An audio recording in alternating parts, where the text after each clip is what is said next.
देखने पहले कितने ना लगते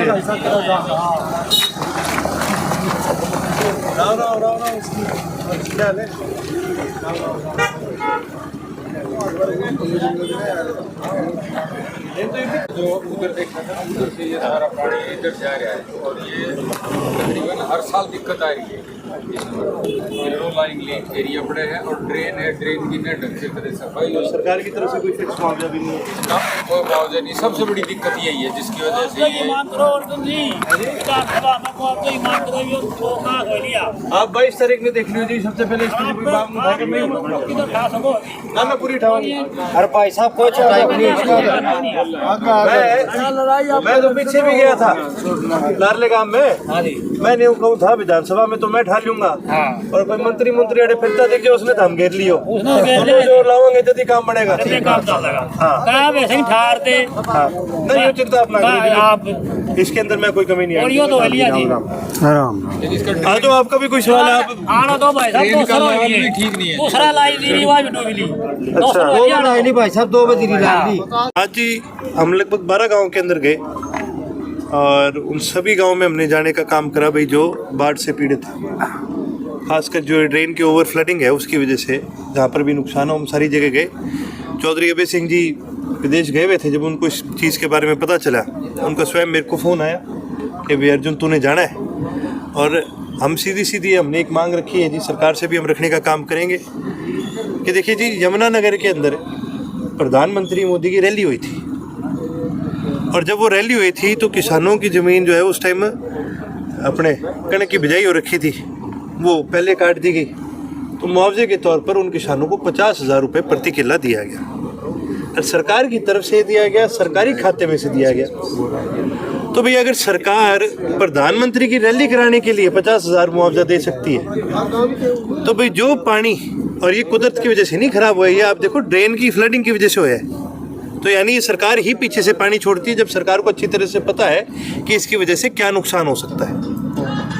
इस चीज़ को ध्यान में रखते हुए सरकार को यहाँ पर भी कम से कम जो मुआवजा है 50,000 रुपये प्रति एकड़ देना बनता है।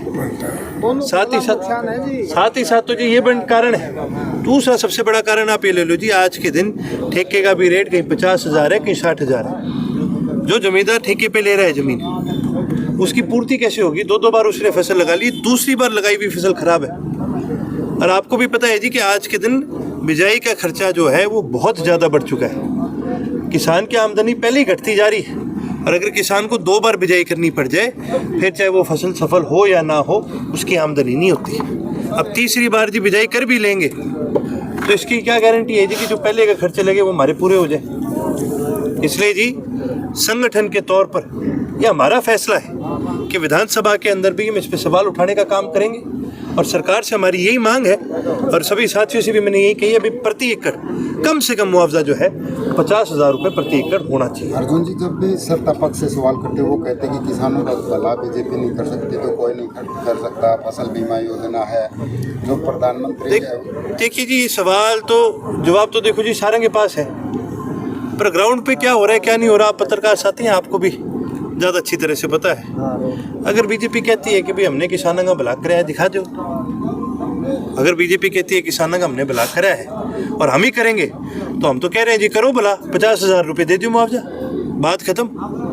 भाई बोलने की जरूरत है, करके दिखा दो। आज बाजार में DAP की कमी है, खाद की कमी है, आप कह रहे हो हम देंगे, दे दो फिर।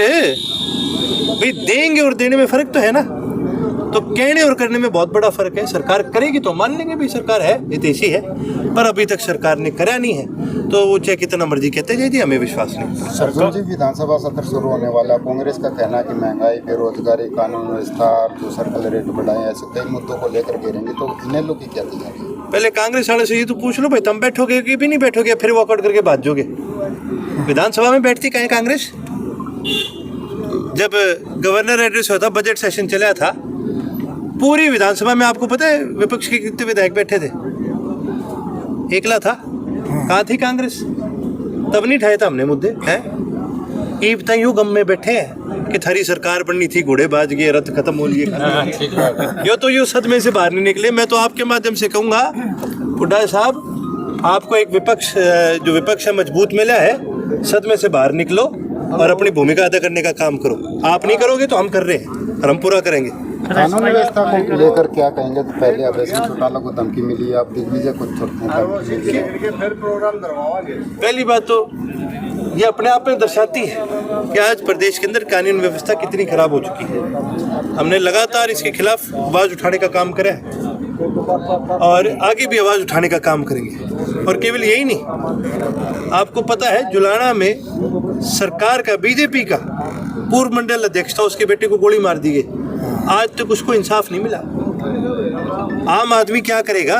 सरकार अपने लोगों का, जिन लोगों ने सरकार को सत्ता की कुर्सी दिया, ये सरकार उनको नहीं संभाल सकती। ये तो जी आज के दिन हरियाणा में धीरे धीरे जंगल राज बनता जा रहा है और ये सब क्योंकि सरकार को आज एक कमज़ोर संगठन चला रहा है, इसलिए आज ये दुर्दशा प्रदेश की हो चुकी है। संपत सिंह जो नेता थे वो काफी नाराज चल रहे हैं, चर्चा है कि वो इनेलो में आ सकते, क्या कोई ऐसी चर्चा है या बात चल रही है? देखिए जी, माननीय संपत सिंह जी के साथ हमारे हमेशा से अच्छे पारिवारिक संबंध रहे हैं और वो अपनी राजनीतिक सोच की वजह से या जो भी उनके कोई मन में क्या थी, देखो मैं तो कह नहीं सकता, मैं तो बहुत छोटा था जब वो इंडियन नेशनल लोकदल छोड़ के गए, लेकिन यदि अगर वो वापस आते हैं हम खुले हाथों से जो उनका स्वागत करें।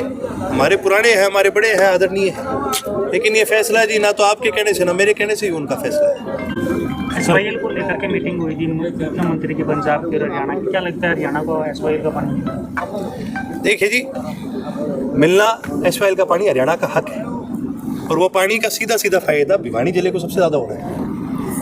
और मैं तो ये कहूँगा कि यहाँ हमारी तरफ से सरकार को इस विषय को गंभीरता से लेना चाहिए। क्या है जी, कई लोगों की बड़ी आदत होती है, मिनट मिनट में कह देते हैं भी ये तो राजनीति कर रहे हैं। अब यह आपको पता है और मेरे को पता है, जब पानी की किल्लत आती है तो कितनी किल्लत आती है। हमारी सरकार को तो गंभीरता से लेना चाहिए और पंजाब की सरकार को, उनके मुख्यमंत्री को होश में रह करके काम करना चाहिए, क्योंकि उसका भी तो भरोसा नहीं वो कब कितने घूंट मार के आ जाए, क्या बात वो कह दे। एक भगवंत मान एक चुटकुला सुनाया करता है, मैं आपको सुना दूंगा। वो एक कौवे की कहानी सुनाया करता था। पंजाब की दुर्दशा ये होगी है कि पंजाब के मुख्यमंत्री का भी हाल, वो आपने कहानी नहीं सुनी थर्स्टी क्रो? तो पंजाब बड़ा मुख्यमंत्री है पियक्कड़ crow. Once there was a crow, he was very very hungry. उतो पैंती सी अग ते ही सा लालपरी दा जग, लालपरी में दारू वस थोड़ा, तब मुख्यमंत्री कट्ठे करेंगे रोड़ा, रोड़ा कट्ठे करके उसकी दारू उत्ते आ गई, तब मुख्यमंत्री पैग मार के हो गया हो गया हो गया। ये हाल आज पंजाब का है कि एक बेवड़ा आदमी इस प्रदेश को चला रहा है। मैं तो भगवान से यही प्रार्थना करता हूँ कि ये होश में बैठ जाए मीटिंग में, वही बहुत है।